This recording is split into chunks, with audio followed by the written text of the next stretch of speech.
ओम शांति। आज बाबा ने बोला कि बच्चे, जैसे आप सब बच्चे याद का चार्ट रखते हो, याद पर ध्यान देते हो, हाँ, ऐसे ही बाबा ने संस्कारों पर भी ध्यान खिंचवाया है कि अपने संस्कारों पर भी ऐसे ही योग की तरह अटेंशन दो।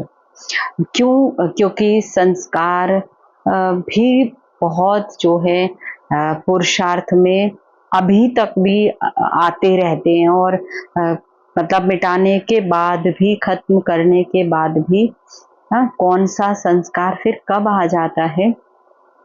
तो बाबा ने कहा कि आप अमृत वेला रोज बाबा के आगे उस संस्कार के बारे में, हाँ, बात करो और रखो। बाबा जरूर उस संस्कार को मिटाने की क्या देगा हमें, मुरली में दवा तो दे, इलाज तो बताएगा ही, लेकिन शक्ति भी देगा।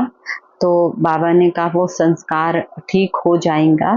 और जैसे आज बाबा ने मुरली में जो रूठने की बात करी है कि बच्चे अपने आप नाराज हो जाते हैं और फिर बाबा की पढ़ाई से रूठ कर फिर घर बैठ जाते हैं, सो जाते हैं, जैसे आज बात। तो ये भी क्या है, एक संस्कार है ना, संस्कार है। और बाबा से तो प्यार है, बाबा की मुरली से भी प्यार है, लेकिन प्लस सोचते हैं कि जाना नहीं है ना। तो इसलिए बाबा क्या कह रहा है कि ये एक संस्कार है, और वो ये संस्कार भी हमें आता है और आकर के ढीलापन लेके आता है। तो कलयुगी जो कोई भी संस्कार है, कोई भी, तो वो कोई भी संस्कार जो है, बाबा ने कहा सतयुग में तो जाने नहीं है। इसीलिए कलयुग वाले जितने भी संस्कार हैं, वो सारे संस्कारों को खत्म करके ही आत्मा को जाना है। तो बाबा फिर इलाज भी बताता है। तो हमको वो इलाज जब मुफ्त में मिल रहा है, फ्री में मिल रहा है, बस इतना ही है कि वो हमको खुद करना होता है ना। वैसे भी जब डॉक्टर दवा देता है तो दवा डॉक्टर को नहीं खिलानी पड़ती, हाँ, दवा तो हमको खुद ही खानी पड़ती है। कोई हमारे हमारे मुंह पे वो दवा डाल भी दे, लेकिन खानी तो फिर भी खुद को ही पड़ेगी। ऐसे ही कोई भी संस्कार है, वो मेरा दूसरा नहीं मिटाएगा, या बाबा भी उसको मिटाने की ताकत देगा और अक्ल देगा, लेकिन मिटाना खुद को है। तो इसलिए आज बाबा खास इस रूठने वाले संस्कार के लिए बाबा ने आज बताया। तो सुनते हैं आज बाबा की 5 तारीख की वाणी, जिसमें बाबा बताते, मीठे बच्चे, बाप आए हैं इस वैश्यालय को शिवालय बनाने। तुम्हारा कर्तव्य है वैश्याओं को भी यह ईश्वरीय संदेश दे, उनका भी कल्याण करना। प्रश्न है आज का, कौन से बच्चे अपना बहुत बड़ा नुकसान करते हैं? उत्तर दिया, जो किसी भी कारण से मुरली यानी पढ़ाई मिस करते हैं, वह अपना बहुत बड़ा नुकसान करते हैं। कई बच्चे तो आपस में रूठ जाने के कारण क्लास में ही नहीं आते हैं, कोई ना कोई बहाना बनाकर घर में ही सो जाते हैं।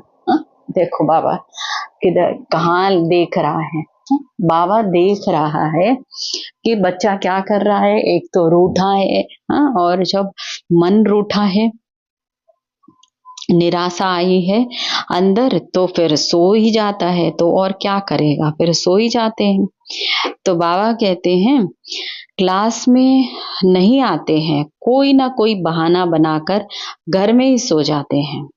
इससे वे अपना ही नुकसान करते हैं। हाँ, क्योंकि बाबा तो रोज कोई ना कोई नई युक्ति बताते रहते हैं, सुनेंगे ही नहीं तो अमल में भी कैसे लाएंगे। हाँ, फिर नाराज होते हैं बाबा से।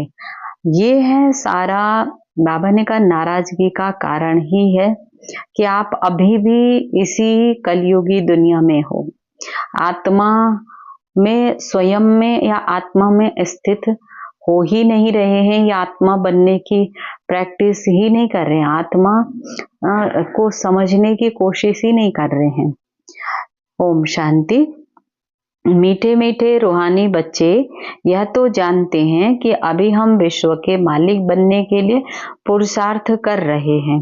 बल माया भी भुला देती है, कोई कोई तो सारा दिन ही भुला देती है, कभी याद भी नहीं करते जो खुशी भी हो। देखो बाबा कह रहा है कि बच्चे जानते हैं कि भगवान हमें विश्व का मालिक बनाने के लिए आया है, तो मालिक बनने के लिए ये तो बहुत बड़ा भारी क्या है, एक हमें इतना बड़ा भारी लक्ष्य दे दिया है। और बाबा कह रहे हैं कि अगर माया भी आएगी, है ना, आएगी, लेकिन आपको क्या करना है, अपने लक्ष्य को सामने रखना है, तो उससे माया पर जीत भी पाएंगे और खुशी भी रहेगी। तो भूल जाने का, हमको भगवान पढ़ाते ये भी भूल जाते हैं, भूल जाने के कारण फिर कोई सर्विस ही नहीं कर सकते। रात को बाबा ने समझाया, अधम ते अधम जो वैश्याएं हैं उनकी सर्विस करनी चाहिए। वैश्याओं के लिए तुम प्लान करो, तुम बाप के इस ज्ञान को धारण करने से स्वर्ग के विश्व की महारानी बन सकती हो, साहूकार लोग नहीं बन सकते। जो जानते हैं, पढ़े लिखे हैं, वो प्रबंध करेंगे उन्हों को ज्ञान देने का, तो बेचारी बहुत खुश होंगी, क्योंकि वो भी अबलाएं हैं। उनको तुम समझा सकते हो, युक्तियां तो बहुत ही बाप समझाते रहते हैं। बोलो तुम ही ऊंच ते ऊंच, नीच ते नीच बनी हो। तुम्हारे नाम से ही भारत वैश्यालय बना है, फिर तुम शिवालय में जा सकती हो ये पुरुषार्थ करने से। तुम अभी पैसे के लिए कितना गंदा काम करती हो, अब ये छोड़ो। ऐसा समझाने से बहुत खुश होंगे, तुमको कोई रोक नहीं सकते हैं। ये तो अच्छी बात है ना, गरीबों का तो है ही भगवान, पैसे के कारण देखो कितना गंदा काम करती हैं। उन्हों का जैसे धंधा ही चलता रहता है। अभी बच्चे समझ कहते हैं हम युक्तियां निकालेंगे, सर्विस वृद्धि को कैसे पाए। कोई बच्चे कोई ना कोई बात में रूठ भी पड़ते हैं, पढ़ाई भी छोड़ देते हैं। यह नहीं समझते हम नहीं पढ़ेंगे तो नुकसान अपना ही करेंगे, रूठ कर बैठ जाते हैं। क्या सोचते हैं, फलानी ने ये कहा, ऐसे कहा, इसलिए हम आते नहीं हैं। हफ्ते में एक बार मुश्किल ही आते। बाबा तो मुरलियों में भी कभी क्या राय और कभी क्या राय देते रहते हैं। मुरली सुनना तो चाहिए ना, क्लास में जब आएंगे तो सुनेंगे। ऐसे बहुत हैं, कारण अकारणे बहाना बनाए सो जाएंगे। अच्छा आज नहीं जाते हैं, अरे बाबा ऐसी अच्छी अच्छी पॉइंट सुनाते हैं। सर्विस करेंगे तो ही ऊंच पद पाएंगे, ये तो पढ़ाई है। बनारस हिंदू यूनिवर्सिटी आदि में शास्त्र बहुत पढ़ते रहते हैं, दूसरा कोई धंधा नहीं होगा तो बस शास्त्र कंठ कर सत्संग शुरू कर देते हैं। देखो बाबा हमें उदाहरण कहाँ का दे रहा है, बनारस यूनिवर्सिटी का, कि वो बहुत शास्त्र पढ़ते हैं, वैसे अपनी पूजा पाठ काम धंधा जो भी करते हैं, अगर फ्री होंगे, नहीं होगा कोई ऐसा, तो आपस में बैठकर शास्त्र कंठ करते हैं और सत्संग करना शुरू कर देते हैं, है? तो बाबा क्या कह रहा है कि तुम बच्चों को भी तो आना चाहिए, कि हम बच्चों के लिए भी बाबा कह रहा है, अरे भगवान पढ़ाने आता है और उस भगवान से हमने इतना कुछ लेना है कि जैसे अभी संडे मुरली में बाबा ने कहा ना कि इसी मन मौजी बच्चे हैं, है ना, मौजी राम बच्चे हैं और मौज में रहते हैं, कहते खाओ पियो किसने देखा है, जो करना है अब भी करो, है, मुरली भी सुन लो और अपनी मर्जी भी करो, अपनी मौज में भी रहो। लेकिन बाबा ने कहा ठीक है, तुमको अगर थोड़े में राजी होना है तो कर लो जो करना है। ऐसे ही आज बाबा कह रहा है, अरे भगवान पढ़ाने आता है, कम से कम भगवान के लिए तो बहाना ना दो। अगर भगवान के लिए भी अब भी बहाना दिया तो फिर सोच सकते हैं कि हमारा कैसा संस्कार और कैसा भाग्य होगा। भाग्य ही कैसा होगा, संस्कार वैसे ही होंगे। बस टालने के संस्कार। आप किसी को देखेंगे कि हर वक्त जो है टालने, उसके भाग्य को कितना ही जगाना चाहते, कितना जगाना चाहें, लेकिन उनके बहाने खत्म नहीं होते। हर वक्त बहाने शुरू, हर वक्त हर काम के लिए बाबा उनके लिए ये युक्ति बताए तो वो नया बहाना ढूंढ के ऐसा बहाना ढूंढ के रखते हैं कि जैसे कुछ मतलब सचमुच लगे कि हाँ सच ही बोल रहे हैं। तो ये बाबा कह रहे हैं कि किसको बहाना दे रहे हो, अरे आत्मा अपना भाग्य अपने आप ही बना रहे हो, हाँ अपने आप ही अपना भाग्य खोना है। तो इसलिए बाबा हमको क्या कह रहा है, ये बनारस यूनिवर्सिटी की हाँ हमको एग्जाम्पल दे करके फिर ये पॉइंट को समझा रहा है कि बहाना बनाएंगे तो अपना ही भाग्य खराब करेंगे। इस पढ़ाई से तो सबका बेड़ा पार होता है, तो तुम बच्चों को ऐसे ऐसे अदम की भी सर्विस करनी है। तो साहूकार लोग जब देखेंगे यहाँ ऐसे ऐसे आते हैं तो उनके आने की दिल ही नहीं होगी, देह अभिमान है ना, उनको लज्जा आएगी। अच्छा तो उनका एक अलग स्कूल खोल लो, वो पढ़ाई तो है पाई पैसे की, शरीर निर्वाह ये तो है 21 जन्मों के लिए, कितनों का कल्याण हो जाएगा। अक्सर करके माताएं भी पूछती हैं बाबा घर में गीता पाठशाला खोलें, उन्हों को ईश्वरीय सेवा का शौक रहता है। पुरुष लोग तो इधर उधर क्लब आदि में घूमते रहते हैं, साहूकारों के लिए तो यहाँ ही स्वर्ग है, कितने फैशन आदि करते रहते हैं। लेकिन देवताओं की तो नेचुरल ब्यूटी देखो कैसी है, कितना फर्क है ना। देवताओं को देखो कितनी कुदरती सुंदरता है, ना कोई फिटनेस के लिए कुछ एक्सरसाइज करते, ना जिम जाते हैं, और ना कोई ऐसा मतलब अपनी डाइट रखते हैं, और ना ही इतना मेकअप करते हैं, ना ही ऐसा कोई ज्वेलरी, मतलब ज्वेलरी तो चलो पहनेंगे लेकिन इतना आर्टिफिशियल कुछ भी करते नहीं है जिससे वो खूबसूरत दिखे। लेकिन फिर भी देखो उनकी सुंदरता देखे नहीं, हाँ कितनी सुंदरता है उनके अंदर। तो इसलिए बाबा कहते हैं कि ये नेचुरल ब्यूटी है। और नेचुरल सुंदरता कब आई, तन सुंदर कब मिला, जब आत्मा सुंदर बनी। जितनी आत्मा पवित्रता को धारण करेगी, जितनी आत्मा जो भी आत्मा की सतो प्रधानता है, जितना वो उसको लाती जाएगी, तो बाबा ने कहा उतना ही शरीर भी शरीर सुंदर मिलेगा। तो देखो बाबा ने कहा आज की ब्यूटी में और सत्युग की ब्यूटी में कितना फर्क है। वैसे यहाँ तुमको सच सुनाया जाता है तो कितने थोड़े आते हैं, सो भी गरीब उस तरफ तो झट चले जाते हैं। किस तरफ झट चले जाते हैं, कलयुग तरफ झट चले जाते हैं, जहाँ कोई भी धारणा नहीं होगी, कोई भी रोक टोक नहीं होगा, जहाँ सिर्फ शरीर और शरीर वालों की बात और शरीर को लेके ही सारा कुछ होगा। आत्मा का जहाँ कुछ भी लेना देना नहीं होगा, वहां सारे लोग कितनी जल्दी से चले जाते हैं, है ना। तो बाबा कहते हैं वहां भी श्रृंगार आदि करके जाते हैं, और वहां भी ऐसे सिंपल थोड़ी जाते हैं, क्योंकि शरीर पर ध्यान है ना, सारा शरीर पर ध्यान है तो शरीर का श्रृंगार ही करेंगे। चाहे सत्संग भी जाएंगे लेकिन बहुत श्रृंगार करके जाएंगे। तो बाबा कहते हैं गुरु लोग तो सगाई भी कराते, यहाँ किसकी सगाई कराई जाती है तो भी बचाने के लिए, काम चिता पर चढ़ने से बच जाएं, ज्ञान चिता पर बैठ पद्म भाग्यशाली बन जाएं। माँ बाप को कहते हैं ये बर्बादी का धंधा छोड़ चलो स्वर्ग में, तो कहते हैं क्या करें, ये दुनिया वाले हमारे ऊपर बिगड़ेंगे कि कुल का नाम बदनाम करते हैं। शादी न कराना कायदे के बरखिलाफ है, लोक लाज कुल की मर्यादा छोड़ते ही नहीं है।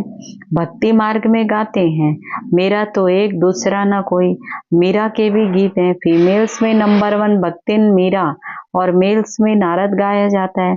नारद की भी कहानी है ना, तुमको कोई नया आदमी कहे मैं लक्ष्मी को वर सकता हूँ तो बोलो अपने को देखो लायक हो, पवित्र सर्वगुण संपन्न बने हो। ये तो विकारी पतित दुनिया है, बाप आए हैं उससे निकाल पावन बनाने, तो पहले पावन तो बनो, पावन बनो तब तो लक्ष्मी को वरने लायक बन सकेंगे। यहाँ तो बाबा के पास आते हो, प्रतिज्ञा करते, फिर घर में जाकर विकार में गिरते हैं। तो ऐसे ऐसे समाचार आते हैं, बाबा कहते हैं ऐसे ऐसे को जो ब्राह्मणी ले आती है उनके ऊपर भी असर पड़ जाता है।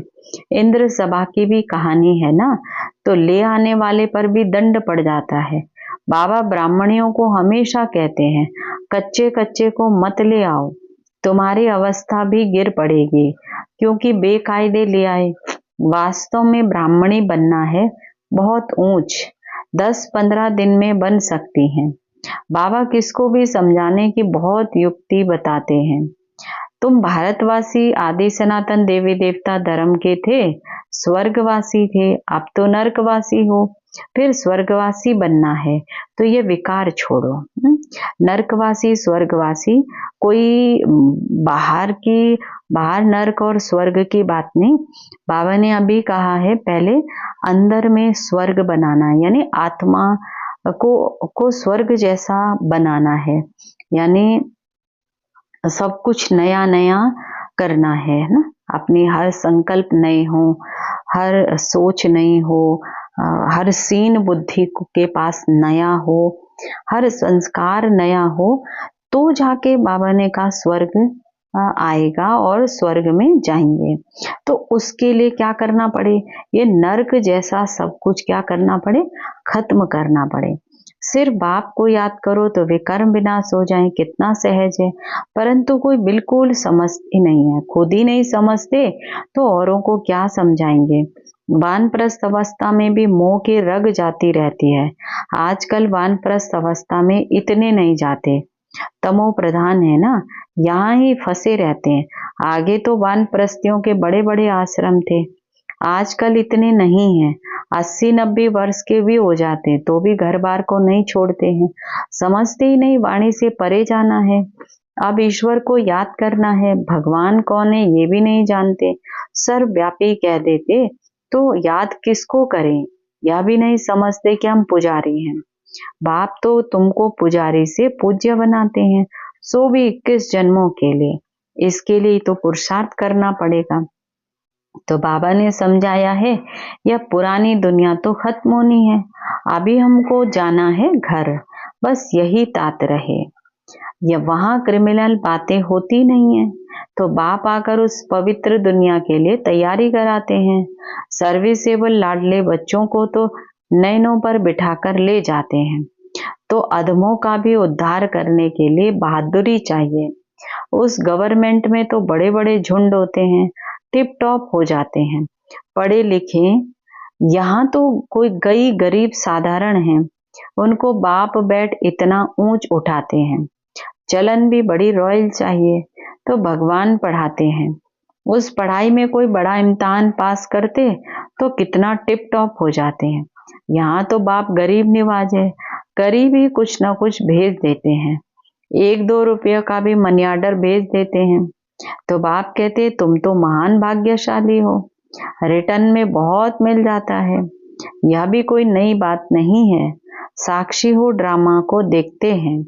बाबा कहते बच्चे अच्छी रीति पढ़ो, ये ईश्वरीय यज्ञ है, जो चाहे सो ले लो, लेकिन यहाँ लेंगे तो वहां कम हो जाएगा। बाबा क्या कह रहा है कि यहाँ लेंगे तो कईयों को भगवान से मांगने का भी अक्ल नहीं है कि भगवान आया है, उससे छोटी मोटी चीजें थोड़ी मांगनी है, उससे अपने शरीरों की इच्छाएं पूरी करने के लिए थोड़ी मांगना है, उससे तो वो बड़ा मांगना है, बड़ा मांगना है। तो इसलिए बाबा कहते हैं स्वर्ग में तो सब कुछ मिलना है। बाबा को तो सर्विस में बड़े फुर्त बच्चे चाहिए, सुदेश जैसी, मोहिनी जैसी, जिनको सर्विस का उमंग हो। तुम्हारा नाम तो बहुत बाला हो जाएगा, फिर तुमको बहुत मान देंगे। बाबा सब डायरेक्शन देते रहते हैं। बाबा तो कहते हैं यहाँ बच्चों को जितना समय मिले याद में रहो। इम्तिहान के दिन नजदीक होते हैं तो एकांत में जाकर पढ़ते हैं। प्राइवेट टीचर भी रखते हैं, हमारे पास टीचर तो बहुत हैं, सिर्फ पढ़ने का शौक चाहिए। बाप तो बहुत सहज समझाते हैं, बात बहुत सहज समझाते हैं। सिर्फ अपने को आत्मा निश्चय करो, ये शरीर तो विनाशी है, तुम आत्मा अविनाशी हो। यह ज्ञान सागर तो एक ही बार मिलता है, फिर सतयुग से लेकर कलयुग अंत तक तुम किसको मिलता ही नहीं, तुमको ही मिलता है। हम आत्मा है ये तो पक्का निश्चय कर लो। बाप से हमको वर्षा मिलता है, तो बाप की याद से विकर्म विनाश होंगे। बस ये अंदर रटते रहें तो भी बहुत कल्याण हो सकता है, परंतु चार्ट ही नहीं रखते, लिखते लिखते फिर थक जाते हैं। बाबा बहुत सहज करके बतलाते हैं, हम आत्मा सतो प्रधान थी, अब तमो प्रधान बनी हूं। अब बाबा कहते मुझे याद करो तो सतो प्रधान बन जाएंगे। कितना सहज है, फिर भी भूल जाते हैं। कितना समय, जितना समय बैठो अपने को आत्मा समझो। मैं आत्मा बाबा का बच्चा हूँ। अब आत्मा समझो, वो तो कई बार बता दिया कि आत्मा समझो माना क्या। आत्मा समझो माना बिंदी समझो नहीं। आत्मा समझो माना जो भी इस शरीर और शरीर को लेकर जितना भी कुछ है, जो भी है, उससे अपने को बार बार हटा हटा के मैं ये भी नहीं हूं, मैं ये भी नहीं हूं, मैं ये भी, जो भी शरीर को लेके है, तो आत्मा अपने आप में आएगी। फिर बाबा कह रहा है कि जब भी समय मिले क्या करो, बाबा को याद करो, लेकिन आत्मा समझकर याद करो। तो बाप को याद करने से स्वर्ग की बादशाही मिलेगी। बाबा को याद करने से आधा कल्प के पाप भस्म हो जाएंगे। कितना सहज युक्ति बतलाते हैं, सब बच्चे सुन रहे हैं। ये बाबा खुद भी प्रैक्टिस करते हैं, तब तो सिखलाते हैं ना। मैं बाबा का रथ हूँ, बाबा मुझे खिलाते हैं। तुम बच्चे भी ऐसे ही समझो, शिव बाबा को याद करते रहो तो कितना फायदा हो जाए, परंतु भूल जाते हैं। बहुत सहज है, धंधे में कोई ग्राहक नहीं है तो याद में बैठ जाओ, मैं आत्मा हूँ, बाबा को याद करना है। बीमारी में भी याद कर सकते हो, बांधेली हो तो वहां बैठे भी तुम याद करते रहो, तो 10-20 वर्ष वालों से भी ऊंच पद पा सकते हैं। अच्छा, मीठे मीठे सिकी लदे बच्चों प्रति माता पिता बाप दादा का याद प्यार। Good morning. रूहानी बाप की रूहानी बच्चों को नमस्ते।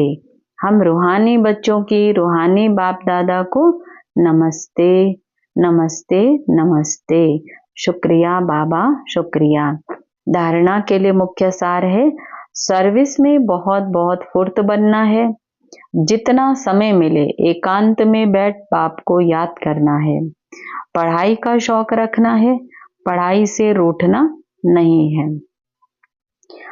पढ़ाई माना, पढ़ना माना समझना, और फिर समझकर उसे धारण करना। तो बाबा ने कहा केवल सुनना ही, सुनने का नाम पढ़ाई नहीं होता है।